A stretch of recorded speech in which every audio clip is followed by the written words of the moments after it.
folks. Welcome to another episode of Film Study. This is Ken McCusick here for this week's Friday morning GM with co-host Vas Larikos of Baltimore Beatdown. Vas, how you doing? Doing well, doing very well. Good to see the Ravens get back to their winning ways on the other side of the pond, and I hope you had a nice trip. Yeah, good time. I've talked about it a lot on the shows here, so we don't need to rehash that. But really enjoyable going over there.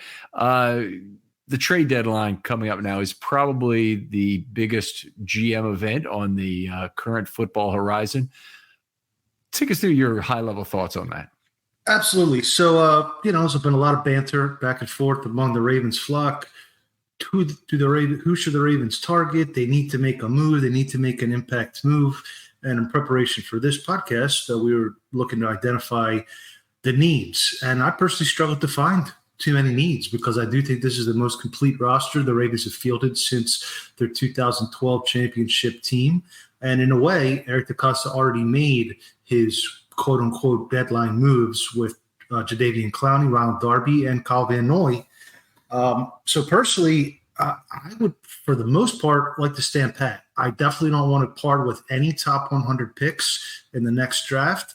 I think all of those three or four, depending on the compensatory pick, are going to be needed to restock the shelves at the premium positions, looking in the long-term outlook. Offensive tackle, wide receiver, pass rusher, and cornerback are tough positions to fill cheaply. So that's kind of where my head is at now. I think they have what they need to dethrone the Chiefs. It's a matter of better execution and developing more chemistry.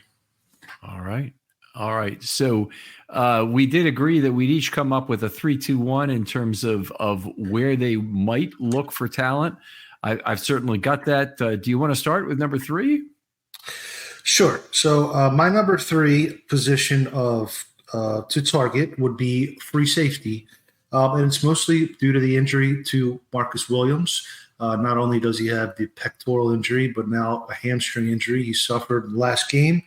He also had Daryl Worley, who played very well in limited action before he was hurt with a shoulder injury, currently on injured reserve. I haven't heard word if he is expected to return or not. So, you have Geno Stone playing at a very high level. You have Kyle Hamilton playing at a very high level. But I personally would like to have Hamilton, the ability to have Hamilton align as the nickel defender and make a larger impact. So if there is a player who offers the range on the back end to allow that for a low-cost trade, I would be interested in that. Yeah, I think that's a reasonable acquisition target. Of course, it's my number 2 is going after safety, and I'm with you. I want a back end split safety or a free safety, but somebody who definitely can handle the coverage component of playing half field on the back end, because that's been what's made the Ravens so effective overall on defense. And it hasn't really seemed to matter who that is. It could be Daryl Worley, it could be Stone, even a Williams, playing with one arm. Was still helping in terms of the passing game, getting set up back there. But he's now at a point after watching him have trouble tackling Derrick Henry twice this last week where I kind of almost hope the hamstring keeps him out, given the fact that he doesn't appear to be ready because of that one arm play, and they're still trying to get him in there.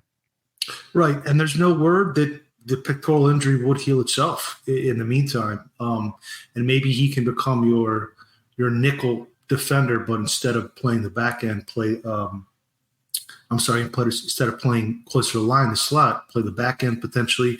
But as far as a base defender, I don't necessarily want Williams on the field at this moment either.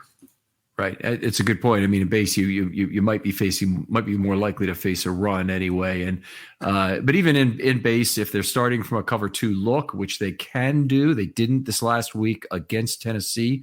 They really, for the first time, they got out of cover 2 very regularly and were playing a lot of single high. That kind of puts you in more danger because it gives them a chance to throw at Williams. Don't know if it really affects his ability to get the footballs. He made a really nice play on the ball, but if it's going to affect him anywhere, it's going to be on that sideline. If the corner gets beat, falls down, whatever might happen, he's got to make a tackle, and that did not appear to be an easy thing for him to do in this last couple of games he's played. Definitely. Really struggle with that, and you are thinner there than pretty much anywhere else on the roster. So, yeah. They signed Andrew Adams, who is another older guy, along with Houston Carson, who's already on the roster. Both of them approaching 31 or already 31. They're both in that neighborhood. Andrew Adams has about 3,000 career snaps in the NFL and has always been a pretty good coverage guy for a lot of his career with Tampa Bay, before that with the New York Giants when he first came into the league. And he's a guy who has played a lot of free safety and less strong safety, which I really like. Houston Carson, more of a strong safety. Yes, that strong safety skill set could be filled by Brandon Stevens if necessary. So I think there's some other players on the practice squad that could probably help that. But the free safety skill set is valuable because the success of the defense so far this year has really been predicated on clogging up the middle of the field and allowing those stunts and pressures and deceptive elements to get home. So if you lose that for any reason, then the whole dynamic of the defense could change on its head. Definitely dramatically reduces the requirements of the cornerback group to have free safeties play in the back end, still be able to stop the run with 6 in the box as consistently they have. Really, really remarkable and up to the hallmark standard the Ravens have had in their history. I'll jump ahead with my number 3 then. Safety was my number 2, but interior defensive line is my number 3. We're kind of waiting to see what happens with Brett Urban at this point. I don't believe there's anybody on the Ravens practice squad. They have Bravion Roy, a 4th-year player who has 3 years with Carolina, not playing particularly well. They have some other guys who they maybe could re-sign, and they have Rashad Nichols is still around.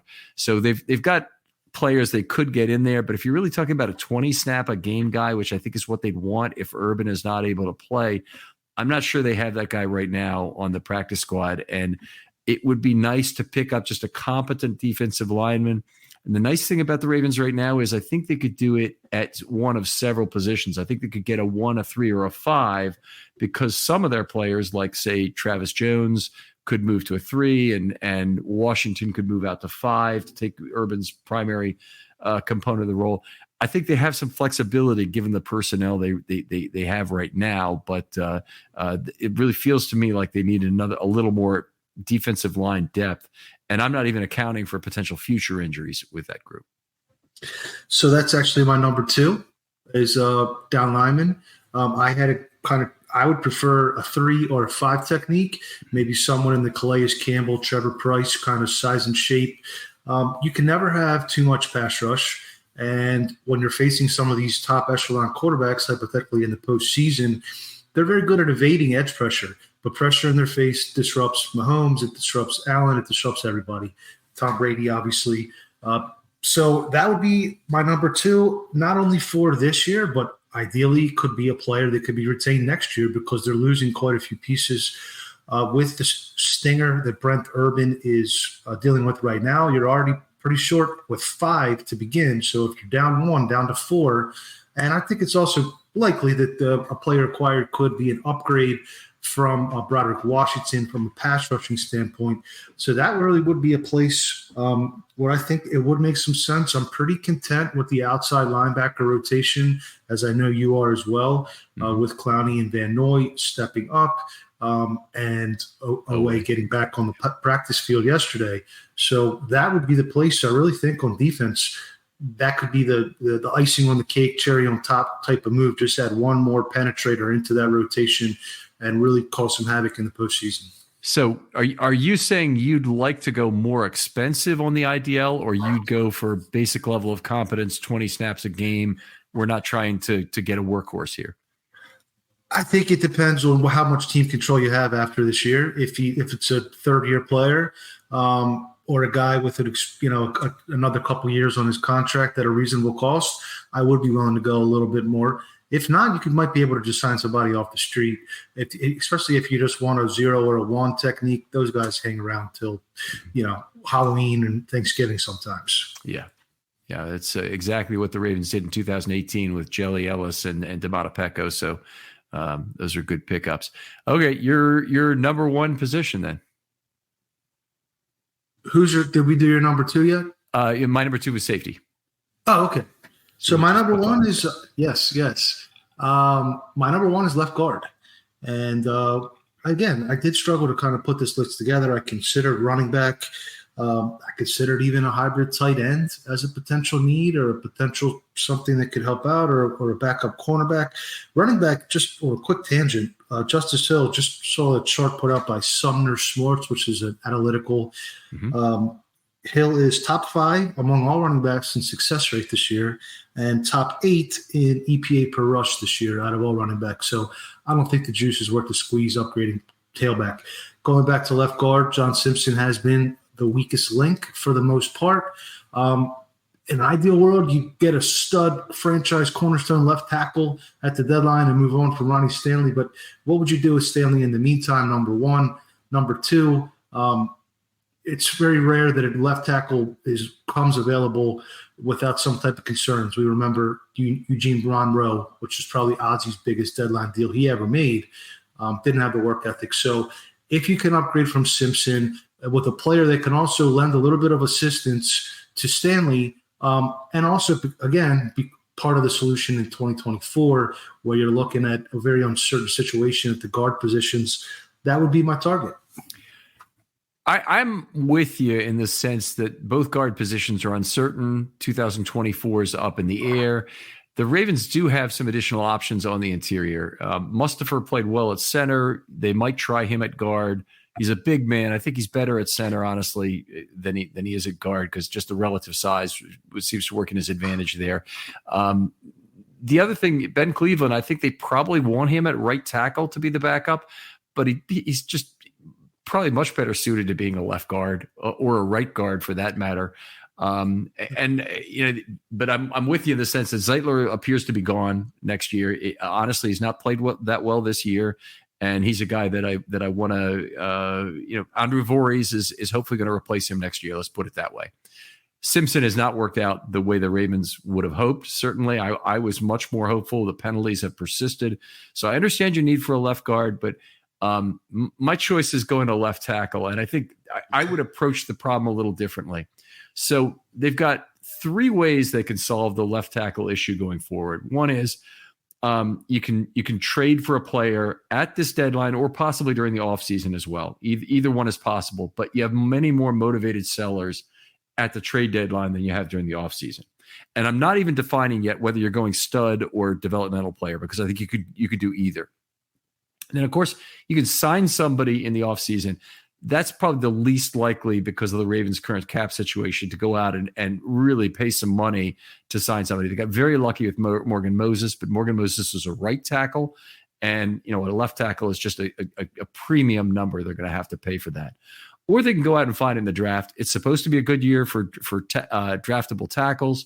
I think there's a lot of merit to that. I think the other thing you can do with tackles is try and get a guy who is a year away or has some trait that the scouts don't like that the Ravens think they can fix, and get him in round 2 or 3. I don't want a pure lead-footed huge monolith of a person like we have with Fa'alele, who doesn't seem to have movement skills, but I'd be willing to accept some other trade that was not ideal. Like maybe the guy's not totally inside his frame now, or maybe he's a guy from overseas who's just played the position for a year after converting from tight end, and he has all the arm length you want, but otherwise, he's not the guy you exactly want. So I think there's ways you can fix it. And looking at what Ronnie Stanley is going to save the Ravens next year if they cut him, it's only about $8 million. I think that represents too much of a barrier to finding that guy for that kind of cost. So I think you have the luxury at the risk of having a 2-year plan at left tackle to fix it. That makes sense. That makes a lot of sense. It's definitely supposed to be a good tackle class. I don't follow the draft too closely this time of year, but I did listen to Dane Brugler's on The Athletic. I think it came out earlier this week, and they went down the offensive tackles, and I said, well, that's a position of need. Let me listen to this one. And, quite a few good prospects. I would probably earmark that first-round pick to that, but if you can find a developmental player, McCary is serviceable, I believe, at left tackle. So if you can do better than that, and I agree with you, I would prefer someone with the skills but needed work and technique versus the alternative. So overall, I just don't think they have a ton of needs. I think the Casa will probably make a small move, just maybe adding another edge rusher, depending on Bowser, somebody that's kind of a fourth-round pick or a fifth-round pick, that type of move. I don't see a blockbuster move, and I don't think they need a blockbuster move, and I wouldn't recommend a blockbuster move because you want to extend this window of having a complete roster as long as you can. If you go too far in 1 year, you're gonna chop off some of the the upside of that in the future. A huge number of players leaving in free agency after this year. It will generate some comp picks. Those won't come in until 2025, however. So 2024, they've got a set of draft picks they've got to live with. And they've got a couple of lottery tickets that they've got stashed away. Andrew Voorhees being the big one, hopefully jumping in at left guard for Zeitler. But, they're going to have to fill that inside linebacker position. And, maybe Simpson is the guy, but, we don't know that right now. We really don't know. We haven't seen enough. What we have seen, I don't think. Aaron Rodgers' season is officially over, but yours has just begun at MyBookie. NFL, college ball, and a brand new cash-out system gives you options to bet and win all season long. First two legs of your parlay hit, cash out early and place another bet, or let it ride for a chance at an even bigger payday. Join us at MyBookie for an entire season filled with daily odd boost, same-game parlays, and huge prize pool contests. Right now, MyBookie has a no-strings-attached cash bonus that lets you deposit and withdraw quick. Use the promo code RAVENS on your first deposit of $50 or more, and you can receive up to $200 in cash instantly credited to your MyBookie account. That's promo code RAVENS to claim your cash bonus now. You can bet anything, anytime, anywhere, only with MyBookie. With the busy fall season already in swing, you might be looking for wholesome, convenient meals for jam-packed days. Factor, America's #1 ready-to-eat meal kit, can help you fuel up for breakfast, lunch, and dinner with chef-prepared, dietitian-approved, ready-to-eat meals delivered straight to your door. You'll save time, eat well, and stay on track with your healthy lifestyle. Guys, I've shared moving. I was using this for all my meals. Now I'm working from home. Guess what? Microwaves in the other room. I'm using this for all my meals. Factor is how I get through my lunch day every day. But they've got breakfast, lunch, and dinner. I haven't tried the breakfast ones yet, but why not? I think I might add that to my next order. But I love them for lunch. Plus, they've got new autumn fall flavors out right now for limited time, featuring seasonal veggies like cranberry, pecan chicken, and apple Dijon pork chops. And again, just like everything else, they're ready in just 2 minutes. They'll satisfy your fall cravings during this busy season without the hassle. So go ahead and level up with Gourmet Plus options as well. Prepared to perfection by chefs and ready to eat in record time. Treat yourself to upscale meals with premium ingredients like broccoli, leeks, truffle butter, and asparagus. Head to factormeals.com/Ravens50 and use the code RAVENS50 to get 50% off. That's code RAVENS50 at factormeals.com/Ravens50 to get 50% off your Factor meal today. It's been nearly good enough in terms of the preseason to say he's going to be ready to go. What they have done is they've just been remarkable at finding guys to fill in on that edge. And so that is a position I specifically would try not to address. I would probably say the same thing for running back, almost certainly. And you mentioned it in terms of productivity, which is the best way to say it. But I'll also add that they don't even know what Keaton Mitchell could do for them. And Keaton Mitchell is a key piece for 24. So you better find out this year what you have there. And I'm also really would be opposed to going out and getting a wide receiver at this point. The bodies are basically healthy. It's a matter of getting these guys to play football. And whatever they would try and get at wide receiver, it's probably going to be quite expensive. Yeah, I mean, the big names, a lot of people are interested in Brian Burns, the pass rusher from Carolina, who's likely to require a first-round pick and then a cornerstone contract afterwards. The other one's Chase Young. Spielberger came up with a third-round pick in 24 and in 25. I like the player. The cost isn't crazy, but when you have Clowney playing this well, do you need that? Is he going to be a cornerstone player for you long term? So your cornerstone.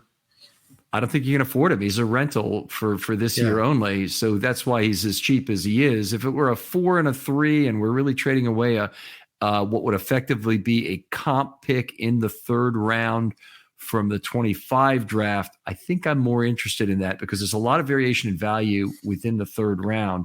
And the Ravens could literally have the last pick of the third round. So if it's a floating third, I'm a little bit more excited about that. But I still, honestly, there's some injury risk for the Ravens at edge still. I mean, yes. Oweh, certainly going back, and the other two are older. I won't say there's no need there. I just don't think it's the pressing need that they have at other positions. Right. I mean, they're leading the league in sacks right now. So I don't know. Some people want pass rush in the quarterback's face every single down, and it's just not realistic. There should be quite a few sellers: Denver, Carolina, the Giants, the Vikings, the Patriots, the Titans, and the Cardinals. One other name I'll float at you before we move on: your old friend Michael how do you pronounce it, from the Patriots, the big guard from Michigan. Oh, Onwenu? Oh, yeah. I would love him. Yeah. So he was floated again. I believe I saw it on PFF. Spielberger saying left guard is kind of their position they have a need for, and he could be the perfect fit for a relatively low cost. I believe he's in the last year of his rookie deal. I have to see how he's playing this year. I really, really would like that. But certainly he's a guy who's been very flexible to play tackle or guard in the past, and might be a guy you could get away with even playing at left tackle. It'd be an interesting, swing guard tackle risk. But he certainly has the experience doing it. A lot of people, guys I've had on the Know Your Foe episode, have really bashed him for what he's got between his ears. Okay. That they think he's just, a $1 million body and a 50-cent mind kind of thing in terms of not being a smart football player. But so that would be frustrating. But he was certainly a guy I liked coming out of Michigan way back when. Right. So we'll see what DeCosta does. He has about 2 weeks now from today, and I would expect, a 5th or 6th round pick to be used to bolster, maybe a secondary need and just give you a little bit more. But this is not the year to back up the truck for a Roquan and trade a 2nd round pick and give up a big contract too. Yep, totally with you. We're on the same page in this one, and let's go on. One thing that I wanted to talk about in this episode was the practice squad composition, because this is a team obviously that has to look till 2024 to fill a number of needs. And you look at the Ravens practice squad right now, and they have 5 guys on the practice squad currently who are 8th-year veterans or older. It's like 4 8s and a 9 or something. And it's all the names Laquan Treadwell, Houston Carson, Adams, who they just signed, Gordon. Melvin Gordon. What the hell is Melvin Gordon still doing on the practice squad? He can't even be activated. Right. They got promoted.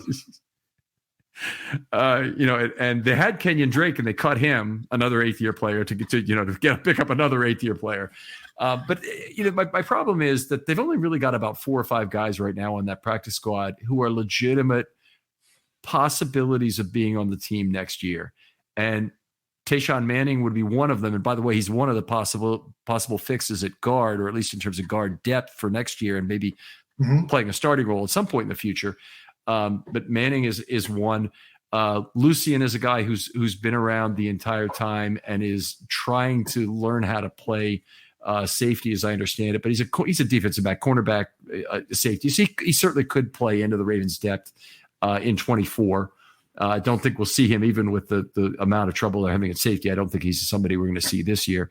And then they have Vokalek at tight end, and they have a bunch of young tight ends and signed for long-term tight ends at this point.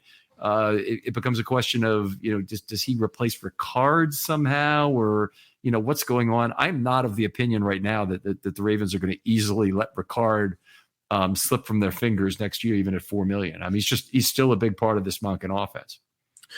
That's true. I'm going to take the contrarian point on this topic slightly. I think they have some developmental players that in previous years would have been considered sort of practice squad candidates on the 53. In Mitchell, Kolar, Jeremiah Moon, who was promoted. Good point. Armour Davis. Malik Ham is also sort of that type of player. And Pepe's kind of borderline depending on how you consider him. Okay, I just got to stop you for a second. I can't tell you how bad it sucks that 2 4th-round draft picks you just named in Armour Davis and Pepe are practice squad candidates who are on the 53. Yeah. And their other practice squad candidate, Caillou Blue Kelly, gets ripped out of their fingers as soon as they got to take a look at their evaluation of day 3 corners. I think when you see some of the other players around the league stepping up, but that's neither here nor there. I want to give the Costa credit. I think it's actually smart that he's kind of adjusted his categorization or just his methodology as far as the practice squad, where he adds veteran players as opposed to younger players, I guess figuring that their experience on a 1-year deal, the cost is pretty similar, especially with that veteran benefit. So he's said Worley, Seymour, and Mustafa, who they had a practice squad that became sort of back end of the roster players for similar costs. The biggest difference is how many years of team control do you have? But as we've seen with, I guess, Kenny Drake and some of these other, just really back end guys, they are pretty much re-signable if you want to re-sign them for the next year. So I think it's an adjustment that he's made because of the rule change where you're allowed to roster more veterans. Mm-hmm. And I can see the pluses and minuses to it. I think it is always a balance between 23 and 24 and 25, but I think there are some benefits to going the veteran route sometimes as well. Okay. And I'm not denying it. I'm specifically pointing out that in 24, they have all these free agents leaving.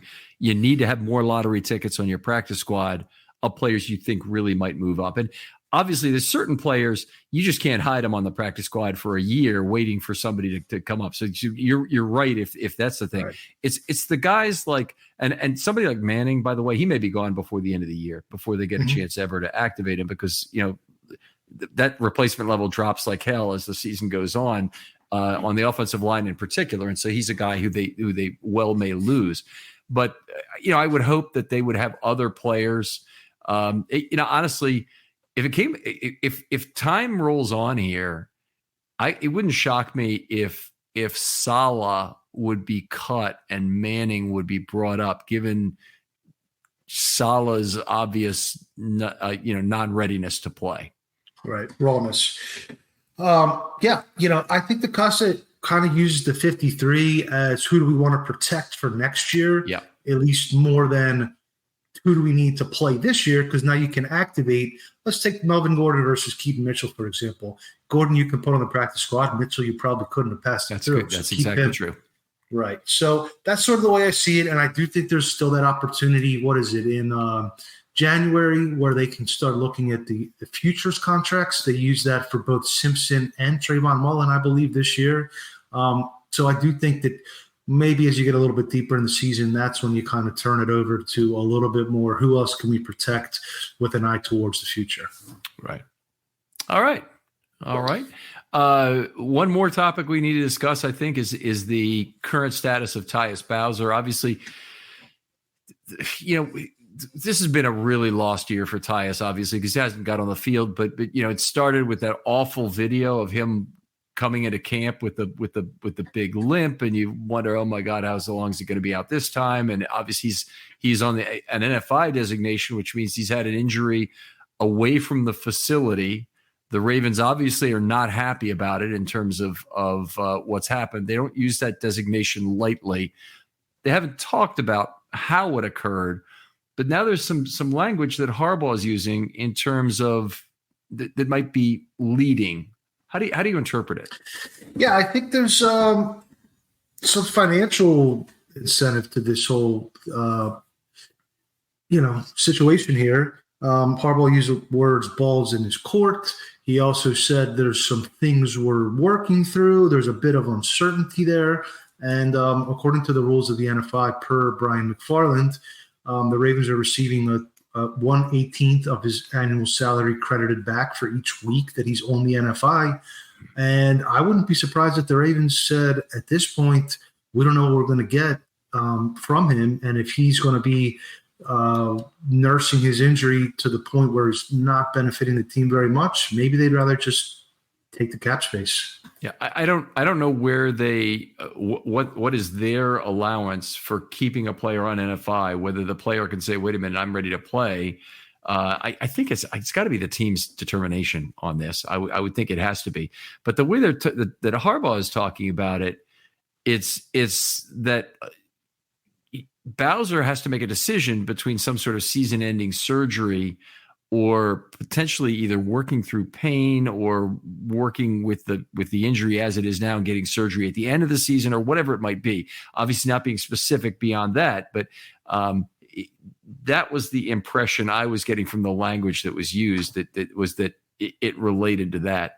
But I think, the Ravens are fortunate that they used the NFI designation on Bowser. He signed for one more year. And as McFarland also told me, this was that the contract does not toll. And I always have trouble with exactly what that means because I'm not a lawyer myself, but I believe it means that he moves into the last year of his contract next year at his final year base salary, and the contract doesn't effectively get deferred a year so that he's signed for 24 and 25. We're going to probably should ask Brian for clarity on that, because I actually understood it the opposite way, that this would basically be a no count year, and then you still have 2 more years left on it if he stayed on NFI for the whole year. But let's look at this. I mean, Bowser's been dealing with this knee issue since minicamp. I mean, he really hasn't been. I mean, we're talking. This has been a lot of months now for an injury that he suffered not football activities, NFI. So I don't know. I think there's some frustration within the organization. I think there's probably some frustration on Bowser's part. Maybe he wants to be activated and then work his way into playing shape so he can get paid, and the team doesn't want to start paying him until they know they're going to get some return on that investment there. And that seems to maybe be – this is all speculation, but Harbaugh, as you mentioned, has been using some interesting language and trying to dissect what this all means. If you do have Away coming back and ready to play, and you already have Robinson and Moon taking a lot of snaps along with your starters, maybe you're okay. As good as the Ravens pass rush has been, having Tyus Bowser back would be a huge addition, because it gives you a flexibility in terms of deception that is second to none. And my biggest fear about it is that Tyus Bowser wouldn't be Tyus Bowser this year, right, in terms of hobbling around, and it would mean he's a less of a coverage player and then less of an asset in that way. And instead of 32% of the snaps dropping to coverage, which is his career rate, he looks something more like Clowney, where he's a almost always a pass rusher in that situation. That's going to have less value to the Ravens. So I think I'm with you that I would be at this point, if they're not certain Tyus Bowser is going to be back at pretty close to 100% of what he was, I think they'd probably do better to maintain the designation and allow him to basically redshirt for the entire season. And I think I would have that opinion regardless of whether the contract tolls or not. Yeah. Since I don't know what that means, that goes either way. Well, either way, you're saving some money to put towards the cap next year. Whether it's, but it's we'll probably find clarity. We'll finally find the answer to that in the next 2 weeks, I would imagine. I don't think they're going to dance around this too much longer, based on the way they do business. Right. All right, outstanding. Always a pleasure talking football with you, Vas. Tell folks where they can find your work online. I am at Vasilis Beatdown on Twitter, Vasilis Beatdown, writer and editor for Baltimore Beatdown blog, and I also have a new podcast at Ravens Way Pod every Thursday night. All right. Outstanding. Other folks out there, if you'd like to be on a film study short, hit me up. DMs are always open on Twitter. I want to get right back to you with about your idea and see if we have a show there.